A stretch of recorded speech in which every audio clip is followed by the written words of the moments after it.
ఆ suicide drones నిజంగానే అంటే ఇంతవరకు పాకిస్తాన్ పౌర సమాజం వైపు ఎప్పుడు భారత సైన్యం దృష్టి పెట్టలేదు.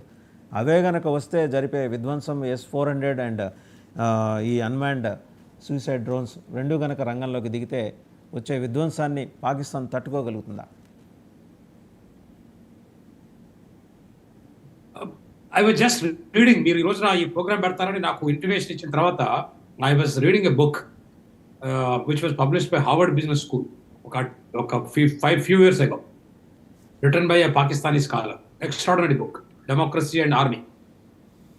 దాంట్లో నేను తెలుసుకుంది ఏంటంటే యాక్చువల్గా Pakistan army called the mafia, Pakistan mafia, they don't bother about civilians. మీరు 25 కోట్లలో 20 కోట్ల మంది లేపేస్తే ఒకవేళ చనిపోయినా కూడా వాళ్ళకి ఏం పెద్ద డిఫరెన్స్ కాదు, ఎందుకంటే they don't care for their own people.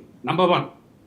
Number 2, మీరు ఆర్మీలో చూస్తే బ్రిటిష్ ఆర్మీలో ఉండే కంటెంప్ట్ ఉండేది సివిలియన్స్ మీద. మీరు చూస్తే మన దగ్గర when they compared the Indian army with Pakistan army, there were many studies which proved the point that Indian army has been civilized because of the success of democracy in India, whereas Pakistan army remained as a British army because of the failure of democracy.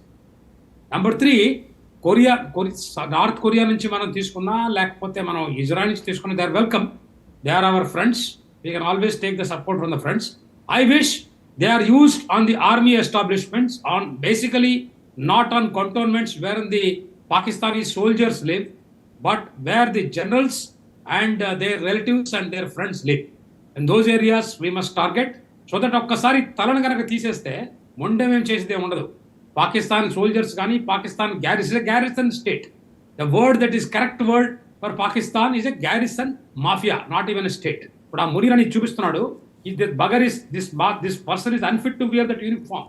ఆ uniform అనేది ఒక పవిత్రతకు చిహ్నం, అది ఒక కర్తవ్యానికి చిహ్నం. అది ఇలాంటి పరమ దుష్టి, ఇలాంటి వాళ్ళకి ఇలాంటి మనిషి దీన్ని ఏమన్నా డాక్టర్ రమేష్ గారు వాళ్ళకి ధర్మం లేదని కర్తవ్యం లేదని. డాక్టర్ రమేష్ గారు ఒక్క నిమిషం, ఆయన యూనిఫామ్ వేసుకున్న ఆయనకి కర్తవ్యం ధర్మం లేదని ఎందుకు అంటున్నారు? వాళ్ళకి ఒక కర్తవ్యం ఉంది, భారతదేశంలో ఉగ్ర కార్యకలాపాలు నిర్వహించడం.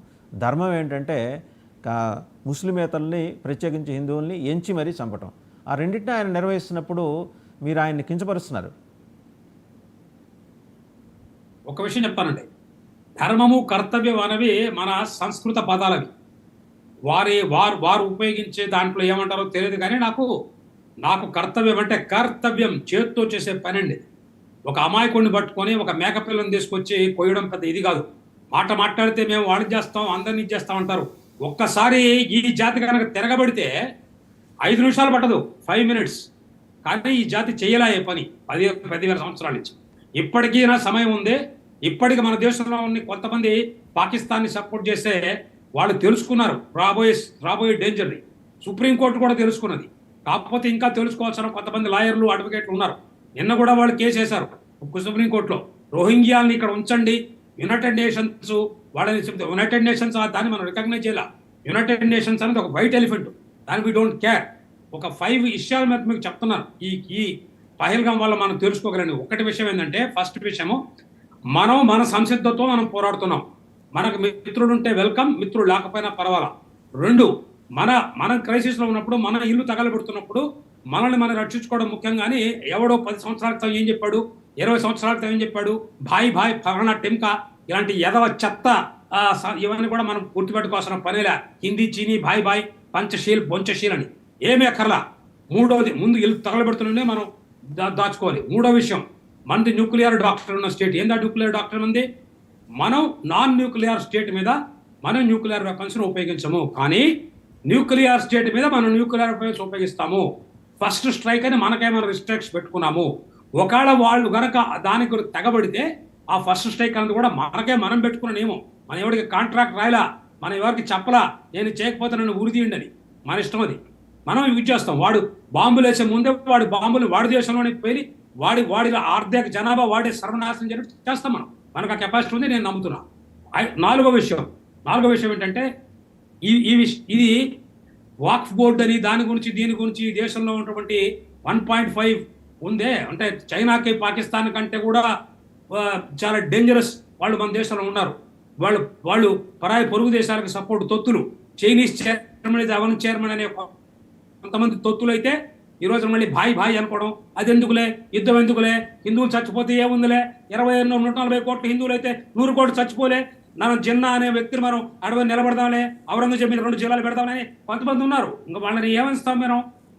ఇప్పటికి జాతి మేలుకుంది, వాళ్ళకి సరైన మార్గం చూపిస్తున్నది. 5వ విషయం, ఎంతకాలం ఛాలెంజ్ చేశారో మా ఓపికని పరీక్షించారు. ఇక ఓపిక పిలిచే ఉపయోగం లేదు. ఎవడన్నా నా భారత మాత మీద, నా దేశం మీద, నా దేశ ప్రజల మీద ఇష్టం వచ్చినట్టు మాట్లాడితే వాళ్ళకి అర్థమయ్యే భాషలోనే, వాళ్ళకి అర్థమయ్యే విధంగానే చెప్తారు.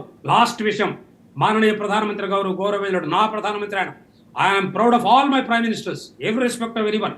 నరసింహారావు గారైనా ఇంకొకరైనా మాననీయ ప్రధానమంత్రి గారు ఒక మాట అన్నారు, లక్ష్య బడా హే సమయ కమ్ హే అన్నారు. ఆయన చెప్పిన మాట ఈ రోజున ప్రపంచంలో అన్ని దేశాలు ఒక హఫీజ్ సయీ లాంటి గజ్జ కుక్క, వాడు అరిస్తే అంతా వాడి బోతికంత, వాడి పాకిస్తాన్ ఆర్మీ అనే ఒక గ్యారిసన్ వాడు ప్రొటెక్ట్ చేస్తున్నారు. లేకపోతే కుంటి ఎదవాడు కుంటి ఎదవ వాడు పట్టుకొని గారి నిలబెట్టాడు, వాడు ఆ కుక్కలాగా అరిస్తే భయపడతాం. అక్కడ వాడి బతుకులతో ఈ చేతులతో ఎంతో మందిని లేపాం. వాడిని లేపడం పెద్ద కష్టం కాదు, చెప్తున్నాం మనం, అది గుర్తుపెట్టుకోవాలి అందరూ. రవికుమార్ గారు, సో డాక్టర్ బిఎన్ రమేష్ గారు ఫార్మర్ డీజీపీ, ఆయన ఇందాక మీకు చెప్పాను 4 ఏళ్ళు ఆయన ఐజీ కెపాసిటీలో జమ్మూ కాశ్మీర్లో యాంటీ టెర్రరిస్ట్ ఆపరేషన్స్లో ఉన్నారు. ఒక 21 సార్లు దాడులు తప్పించుకున్నారు ఆయన. అంటే ఆ దాడుల్లో భాగంగా, అంటే డైరెక్ట్ 15 మందిని లేపేశాం సార్, అది కూడా చెప్పండి. 15 మంది చెప్పండి. 21 సార్లు ఎస్కేప్ అయ్యారు. 15 మంది హతం చేశారు. 15 మంది టెర్రరిస్టులను హతం చేశారు ఆయన. అంటే అంత స్ట్రాంగ్ విల్ ఉన్నాయి ఆయన. ఉంటే అక్కడ ఉండే గవర్నమెంట్ మన మీద ఎఫ్ఐఆర్లు పెట్టేది, ఇవి ఫాల్స్ ఎన్కౌంటర్లు కాదు, ఇవి 15 మందిని లేపాం. అట్లనే 600 మంది నా ముస్లిం సోదరులకి జాబ్స్ ఇచ్చా నేను. రవికుమార్ గారు, దాని పేరు ఏంటంటే దరఖాస్త్ సే తన్ఖా తక్, దరఖాస్త్ భీ హమ్ దేంగే, తన్ఖా భీ హమ్ దేంగే. సార్ అబ్దుల్ హమీద్ దేశం అండి ఈ దేశం, అష్ఫాకుల్లా ఖాన్ దేశం ఈ దేశం ఏపీ దేశం. అందుకనే మనం లోకల్ పర్సన్ ఇది కాదు, ఇది భారతీయులకు సంబంధించిన సమస్య సార్. ఇది భారతీయులు, ఎందుకంటే ఉగ్రవాదులు దాడి చేసిన ప్రతిసారి మీరు 9/26/11 దాడులు కూడా మీరు చూస్తే చాలా మంది అక్కడ చనిపోయిన వాళ్ళు అన్ని సామాజిక వర్గాల వాళ్ళు ఉన్నారు. మరొక విషయం చెప్తాను మీకు ముందు, వారికి రెస్పాన్స్ తీసుకునే ముందు. రాఫెల్ ఎయిర్పోర్ట్ చూపించి, రాఫెల్ ఎయిర్ని ప్లేన్ చూపించి ఒక ఆయన దానికి నిమ్మకాయలు అవి కట్టి, ఎవరో ఒక ఉత్తరప్రదేశ్లో ఒక లీడర్ నిమ్మకాయలో అది కట్టి చాలా హాస్యాస్పదంగా మాట్లాడాడు. ఇంకొక ఆయన పాకిస్తాన్లో ఒక టీవీ ఛానల్ చూసా, ఒక టీవీ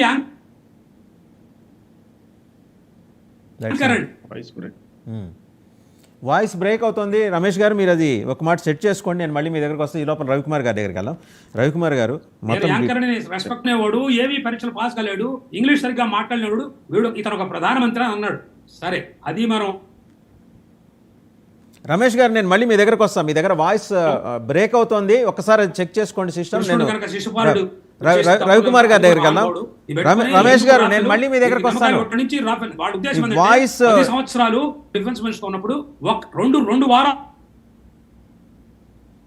రమేష్ గారు, టెక్నికల్ డిస్టర్బెన్స్ ఉంది, నేను మళ్ళీ మీ దగ్గరకు వస్తాను. ఇండియా కానుకుంటే వాళ్ళు వచ్చి ఔరంగజేబు లాగా, తైమూర్ ఖాన్ లాగా వచ్చి. అండ్ రవికుమార్ గారు, మీరు మాట్లాడండి. రవికుమార్ గారు, సో 20